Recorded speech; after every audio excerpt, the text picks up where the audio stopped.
د ملا یعقوب تر مشرۍ لاندې ځواکونو او پاکستاني پوځیانو ترمنځ سخته نښته 10 سرتیري د پاکستان ژوندي ونیول شول. د حقیقت نیوز چینل درنو کتونکو سلام، ستړي مشئ، وخت مو په خیر. په سر کې یادونه کوم که حقیقت نیوز چینل مو نوي سبسکرایب کړئ نو په درنښت سره همدا اوس یې سبسکرایب کړئ ترڅو زموږ مهم او تازه خبره تر ټولو د مخه تر تاسو در ورسیږي. د طالبانو د دفاع وزارت سرچینو ادعا کړې چې د دفاع وزیر ملا محمد یعقوب مجاهد تر مستقیمې قماندانۍ لاندې ځواکونو د پاکستان پر خاوره د پاکستان پر پوځ سره په نښته کې 10 پاکستاني پوځیان ژوندي نیولي. د سرچینو په وینا دا پیښه د سرحدي پورې غاړې د پاکستان دننه په یو سرحدي او غرني کمربند کې شوي او جګړه څو ساعته روانه وه. راپورونه وایي چې د شپې ناوخته دواړو لوري په یو حساسه سیمه کې مخامخ شول. لومړی ډزې وشوې، وروسته جګړه پراخه شوه.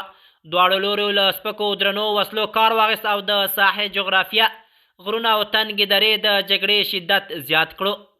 د طالبانو امنیتي سرچینو ویلي چې د جګړې په وروستۍ شیبو کې پاکستاني پوځیان محاصره شول او 10 تنه پاکستاني عسکر یې ژوندي ونیول.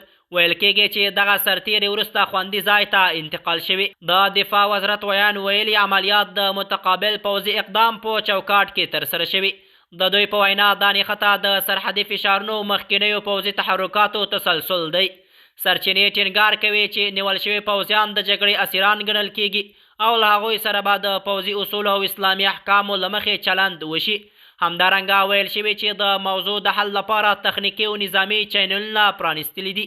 تر دې دمه د پاکستان رسمي چارواکو بشپړ تفصیلي بیان نه دی خپور کړی، خو که دا ادعا تایید شي دا به د دواړو هیوادونو ترمنځ کړکېچ د زیاتېدو مهم پړاو وګڼل شي، ځکه پیښه د پولیا خوا ترسره شوي. کارپوهان باور لري د جګړې په میدان کې 10 سرتیري ژوندي نیول اسانه کار نه دی. ښایي چې د پاکستان حکومت سرتیري بشپړ محاصره وو. د حقیقت نیوز چینل درنو کتونکو زموږ د نن ورځې چمتو شوی خبره تر همدې ځای و. تر بیا مو په الله سپارم.